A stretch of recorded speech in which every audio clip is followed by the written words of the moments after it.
You made a huge mistake. You'll be fired. Don't ever come back to this company." He shouted at me and left the room. So I'm getting fired, huh? I've contributed significantly to the company without any major mistakes, but it seems I need to start job hunting.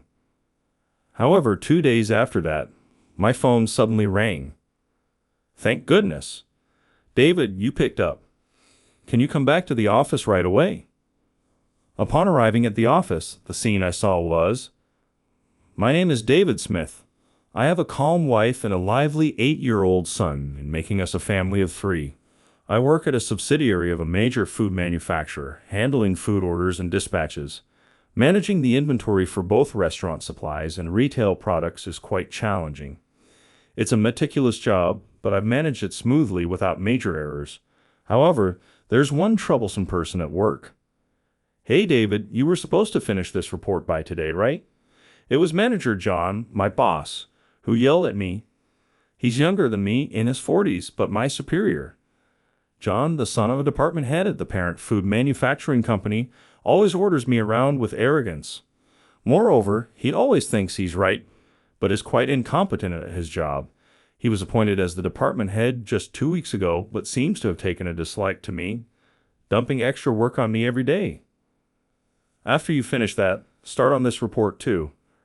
Hurry up. Yes, sir. Understood. Take the initiative before your boss has to tell you. You're really clueless. John threw a stack of papers on my desk and left the room. As I started gathering the scattered papers, I overheard my colleagues whispering. I didn't mean to listen, but being in the same room, I couldn't help it. John is always so hard on David. David's work is meticulous and error-free. I wonder why, but David seems out of it. At his age, still no title. Maybe he's not interested in climbing the corporate ladder. With his attitude, it seems hard for him to advance. He just smiles off when John yells at him. While hearing my colleagues chuckling, I sighed, "Well, just say whatever you like. I'm just doing my job my way." Thinking that, I continued working on the tasks assigned by John. However, one day as I was working as usual, my colleague suddenly started panicking. She was sweating and repeatedly apologizing while on the phone. I wondered what was happening, and as she hung up, she came towards me. "David, what's this about?" She handed me a note. It was a complaint from a major client. "What's this about?" "We ordered 50 regular items for business use and 500 items for home use as samples, but only the 50 business items arrived. We were supposed to distribute the home items to customers at an event in 3 days. They were quite angry." "That can't be right. I've never made such a mistake before, and I was sure I had checked everything this time. I couldn't understand why this was happening, and I started to panic. I handle orders for 2 types of products, those for business use and those for home use. The large packs for business and the smaller packs for home use have the same name, making them easy to confuse. It's a mistake-prone area, so I always paid extra attention, double-checking everything. But now a complaint has come in. I immediately switched gears and opened my computer to check the order form. The form showed an order for 50 items for business use. That's odd. I'm certain I ordered 500 items for home use too. I couldn't believe my eyes and felt a chill run through me. Then the next moment, John's loud voice echoed throughout the room. "What a mistake you've made, you useless incompetent. But I'm sure I ordered 500 items for home use." "Quiet. The fact is, you only ordered the items for business use. Instead of making excuses, do whatever it takes to gather 500 items for home use." John pushed me back to my desk and stormed out of the room in anger. My colleagues looked on worriedly at the exchange between John and me, but none offered to help. Anyway, I have to somehow gather the items for home use. I immediately returned to my desk and started calling the branches. "Sorry for the sudden call. If you have any spare items for home use, could you send them over, please? I'm begging you. Thank you so much. I'll definitely repay this favor." 2041 items left. Only 3 days until the event our client was participating in. Could I possibly get 500 items in time? No time to doubt. Just do whatever I can now. I kept making calls, addressing the situation. I'm terribly sorry. Yes, thank you very much. I kept asking them, checking for any available stock. Even if there was just one item, I drove out myself to pick it up. 71 items left, and then the day before the event, I held the boxes filled with items tightly and said, "Thank you. Sincerely, thank you so much for this. I'm truly grateful." Finally, I had managed to gather the 500th item. Somehow, I had prepared the amount planned for the event. I immediately went to deliver them to the client, but the person in charge looked down at me with eyes full of anger. "What's going on? We've had a long relationship with your company, but we've never had such an experience. I'm sorry, but we can't trust you anymore. Our business relationship is over." The client took the products and slammed the door in my face. I slumped for a while, but then slowly made my way back to the office. I had done everything I could, but upon returning, there was John, arms crossed and looking furious, waiting for me. "You made an unbelievable mistake this time. Such repeated errors affect the company's reputation. You'll be fired, leave now, and don't ever come back to this company," he yelled and left the room. I trudged back to my desk, head hung low. "So I'm getting fired, huh? My mistake has caused trouble for the company. I've contributed to the company without major mistakes until now, but it seems I need to find a new job. It will be hard at my age and without having advanced much in my career. What should I tell my wife and son when I get home?" Filled with anxiety, I packed up my belongings after the end of the workday. I apologized to my colleagues and left. "I'm sorry for the inconvenience I've caused. Thanks for your hard work. I'll be leaving now." With a heavy heart and apologies, I left the office, using the remaining paid leave. That's all I have to do at the company. These last 3 days have been exhausting. I rotated my neck and shoulders, hearing them crack. How should I explain this to my wife and son? Will they be disappointed or give up on me as a failure? No, they'll greet me with a smile as usual. Considering my family's nature, they probably won't blame me, but that thought somehow felt even harder to bear. Hesitantly, I walked towards home, which was just around the corner. I am home. "Welcome back, Dad." "Dad, you're late. Oh, you look pale. Did something happen?" As I helped my son, who energetically jumped at me, I just nodded with a smile at my wife's question. "Yeah, a little bit. I'll talk about it later. All right, let's have dinner once you're changed." I slowly headed to my room. My wife and son, true to my thoughts, welcomed me with smiles that made it even harder to figure out what to say. "Anyway, I'll talk after dinner." I braced myself and returned to the living room, where my wife and son were waiting. "Let's eat. Let's eat." "So, what happened? You seem down, Dad. Did something happen?" Their concerned voices made my heart pound, but I couldn't keep it hidden forever. Taking a deep breath, I began to speak. "I'm sorry, both of you. It looks like I'll be fired from my job." Hearing my words, my wife's eyes widened in shock, speechless, but my son was the one who reacted loudly. "Awesome. Then, Dad, you don't have to go to work, right?" "Yes, I'll be home for a while." Yeah, let's go to the amusement park then. I've been wanting to go." My son looked at me with a big grin. His unexpected reaction left me just staring back at him. Then my wife began to laugh softly. "That's a great idea. You've been so busy lately. It'll be good for you to relax. I'm happy you'll be at home with us." Their responses left me speechless, but at the same time, I felt incredibly relieved. Really, they don't blame me for being fired. I can stay at home for a while. I realized we hadn't gone on a trip since my son grew up. I had left all the child care and housework to my wife, so maybe this time together was a good thing. I thought to myself and smiled at them. "That's right, let's go to the amusement park this weekend when school's out." "Yeah, you promise?" "Dad, I'm looking forward to it." The living room was filled with my family's happy voices. What a warm dinner table it was. I felt lucky to have such happy moments. Relieved a little, I continued my meal. But the next morning, after taking paid leave, my phone suddenly rang. It was a colleague from the company. What could it be? Did I make another mistake? Feeling a bit anxious, I answered the phone. "Hello, this is David." "Thank goodness, David, you're there. I'm sorry to bother you during your vacation, but can you come to the office right away?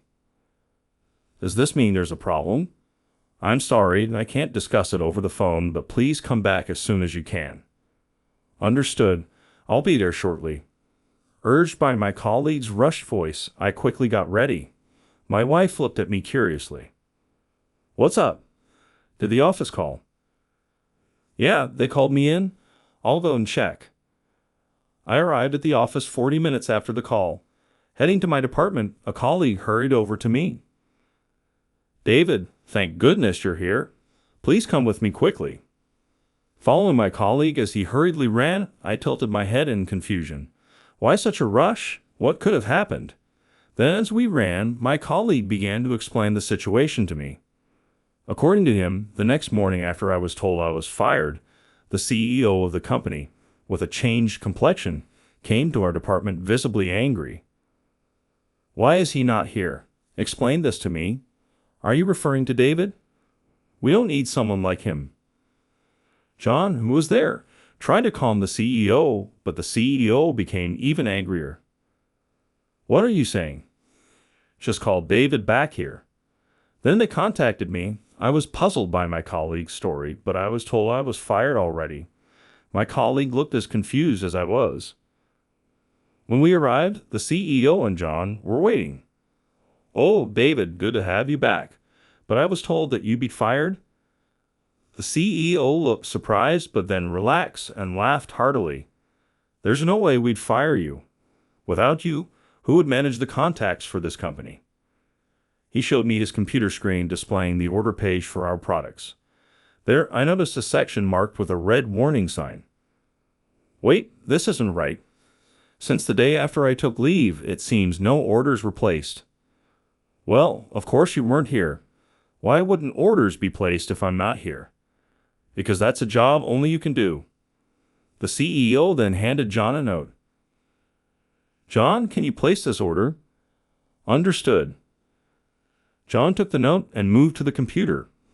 But as he tried to enter the order, he stopped and looked puzzled. CEO, what does this say? I can't place the order unless it's in English. Hearing John's words, the CEO began to laugh heartily, slapping his belly. So, David, can you take the order from the memo John has? What? No way, CEO. If I couldn't do it, there's no way David can. John, looking sullen again, reluctantly handed me the memo. As he pushed it into my hand, his glare seemed to say there was no way I could do it. I took the memo, sat down at the computer, and checked the order details. Then I began to enter the information as usual. This is a food product from Germany. I'm placing the order now. Ah, is that in English? It looks like a completely different language. Next up, a product from Poland. Ah, what's this product called? I can't read it. Despite John's interruptions, I kept entering and placing orders one after another. After entering all the products listed in the memo, I looked at the CEO. If there are any more orders, I can do them right away. Isn't it about time for our regular order with France? Yes, it is. Hey, someone bring any order requests you have. David is back, so we can get them done quickly. Hearing his words, several employees gathered around, bringing order requests. David, could you handle this, please? And this one, too. We're in a rush. As I busily entered the orders, I could hear John grumbling in the background. Unbelievable. How can that incompetent David manage to place orders? That's when I realized something. John didn't know about my extensive knowledge of other languages. In fact, I studied various languages during my student days. Being able to read and write in these languages has been incredibly useful in dealing with these countries. After entering all the requested orders, I thoroughly checked the product names and quantities for any errors. All good, no mistakes. Sending now? I felt relieved after completing the orders, but then noticed something strange. Watch this. This computer was dedicated to placing orders, and it displayed the order history and the last update after completing the order process. To operate this computer, one had to enter their employee ID, so the name of the employee who last used it was also recorded. According to the record, the last update was on the day I was told I was fired, but the last updater was listed as John Scott. So that's how it was. What's up, David? As everything became clear, I stood up energetically. The ordering mistake the other day wasn't my error, isn't that right, John? What are you talking about? Your mistake got you fired? John retorted, his face turning red, pointing to the computer screen. I made my case. You specialize in placing orders, John, and you just said that this incomprehensible language could only be read by you. You still won't admit it? Then let me show you the proof. I quickly printed the screen and showed the printed paper to everyone present. Look here, it says the last updater was John Scott.